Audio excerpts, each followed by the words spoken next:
Democratic United States Senator Evan Bayh is not the most popular guy with his fellow Democrats, at least not tonight.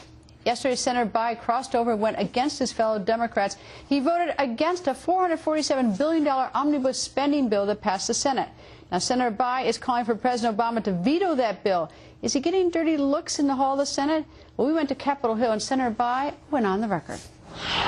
Senator, nice to see you, sir. Good to see you, Greta. Senator, it sounds like you're taking on your party. You've urged the president to veto at least the current spending bill. Well, I'm taking on overspending in Washington, Greta, that's true. But when I was governor of my state, I had to veto a bill one year that I thought was going to bust the budget, and we just can't afford to keep doing this economically. It's going to damage the country. And more than that, it gives people a reason to be so cynical about Washington. They're making economies and cutbacks in their daily lives, and here we have 5,000 earmarked pork barrel projects in this bill. It makes Congress look like it's just immune from the struggles that most Americans have, and that's just not right. Well, it doesn't seem like you've got a lot of support in your party. You certainly have some like Senator Feingold from the great state of Wisconsin, I might add, Sure. my state, and a few others. But why aren't many of the other sort of Democratic senators saying, look, we can't raise this deficit ceiling? Well, it's hard for me to answer that. I think for some of them, they don't pay as much attention to the deficit.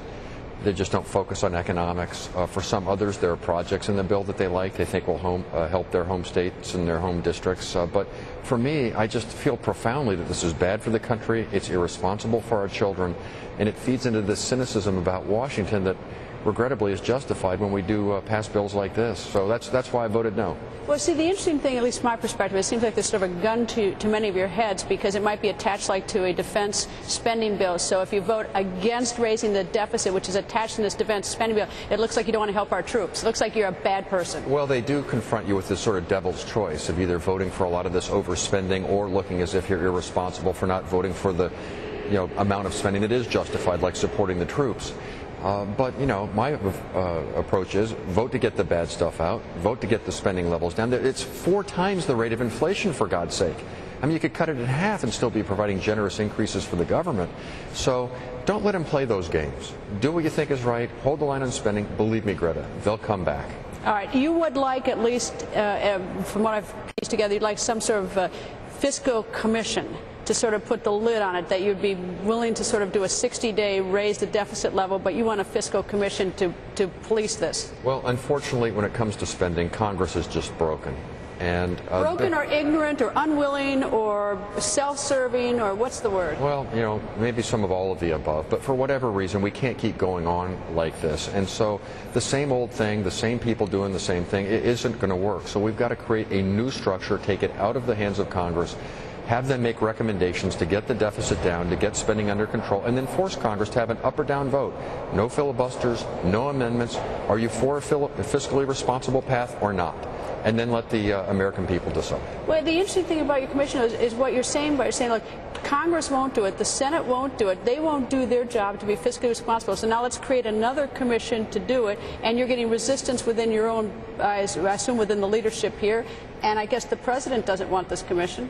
Well, the president actually is open-minded, but we're getting resistance from people who feel that their jurisdictional prerogatives are being infringed, committee chairman, people like that. And then there are some people, Greta, who just as a matter of philosophy or what have you, support this kind of spending.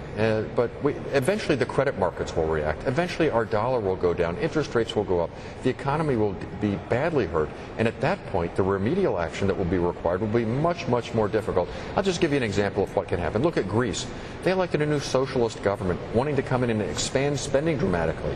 Their credit markets rebelled because their deficit is so large. And now even the socialists in Greece are being forced to put into place dramatic cuts. You can't keep going on like this forever. And the American people deserve something better than just allowing that kind of calamity to take place. All right. The deficit ceiling we're talking about is for fiscal year beginning 2 months ago, October 1st, right? Correct. So you really can't say this is a Republican Senate issue, right, or Republican House issue. This is now your party's issue. Well, all of us who are in charge bear some responsibility. I will say, and even thoughtful Republicans will say, that when they were in charge, they didn't do a good enough job keeping their hands on the. I agree. We wouldn't be in this mess if everybody did his job. If you look at the bill that passed the other night, there were 3 Democrats who voted no: myself, Senator Feingold, and Senator McCaskill. The only way it passed was they were able to convince 3 Republicans to go along. So there are only 3 of them. My point is, this is a bipartisan problem. Both parties bear responsibility. We got to get away from that and focus on getting this under control. I don't think business as usual will get that done. That's why I'm for this approach.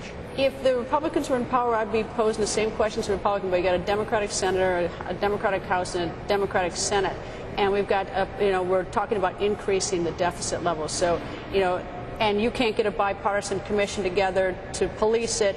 The Senate won't do it by itself. The president seems unwilling to veto a spending bill, so it looks rather bleak in terms of our financial. I mean, that's not the way you can run a household. Well, no, it's not. And I'm frankly kind of disappointed by how all this has happened. But I do think the president is going to be taking this up next year. I personally think we ought to, draw the line right now. But I think there is some hope for a little bit different approach next year. So do you get bad vibed in the halls as you walk down as being one of the three who's like bucking the party on Well, this? there's some peer pressure and that kind of thing. I asked for no earmarks this year because I knew that doing what I felt was right and voting against these spending bills would mean that I wasn't going to get anything like that. And they do tend to look at you like, what's wrong with you? Why won't you go along? Aren't you sort of a team player? But, we all like to be liked. That's human nature. But we took an oath to do what we think is right, regardless of whether that makes us popular with our colleagues or not. So that's what I'm trying to do. Senator, thank you, sir. Thank you, Greta.